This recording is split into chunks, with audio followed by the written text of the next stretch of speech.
Allan, Proteas Brains Trust, are you guys confident with the selections you've made? How long did it take you guys to come up with the final group? Yeah, look, I mean, you feel sorry for the guys who's missed out. You know, guys like Ryan McLaren, who's been really fantastic for us over a long period of time, has missed out. And that is just the headaches of World Cup selections. You know, you're going to disappoint someone, a key player might miss out, injuries come and go. You know, so we're still a little bit in the dark as to what Quinton de Kock is going to be, but it seems like he's on the right track quickly. But you know, you feel sorry for the guys who's messed up. But you look at the 15 that we've selected, and you know, and it's a really powerful squad to go to Australia and New Zealand. And yeah, you know, yes, this is now time to lock in and concentrate what's around the corner. Which guys for you were sort of touch and go? Who were the sort of real bolters that could have gone either way towards the end? Well, look, I think Ryan was the big one for us. You know, as I said, he's been magnificent over the last 12 months. Yes, he was injured and then didn't really bowl much or couldn't work out much during those 5 weeks, and he struggled in Australia. But that doesn't mean to say, and it was one or the other. You know, it was. I don't want to be a selector, put it that way. But look, there were a few guys that were close. You know, like the likes of Mashant Langa.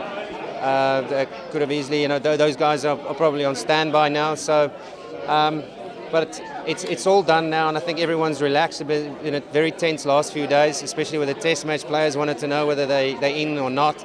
But everyone's settled now, and now we're just looking forward to a really good World Cup.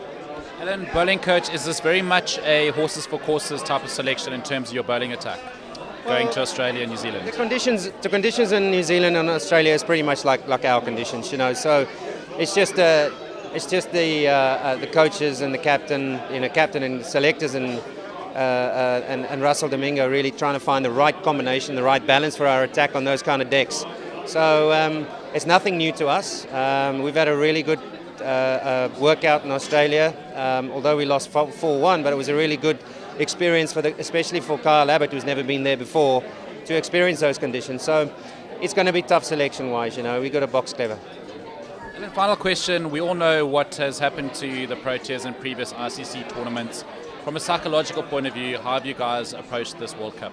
You know, 4 years ago when Gary Kirsten took over, he made us embrace the fact that, you know, in World Cups before that we have choked, and we have lived with that sort of thing now for quite some time. And I think that the mental progress that we have made over the last 4 years has been significant. And I take the Test matches that we've had to save, and the 459 runs we almost chased down against India. Those are huge steps in terms of mental resilience, and I think that will stand us in good stead. And the one-day games and the series that we've won and the must-win games that we've won recently has also helped us, and that stems from that sort of resilience. So I think we're in a very good space, you know, and now it's a time for us to go to Australia and New Zealand to prove that we can do that, and that's going to be the biggest challenge for us.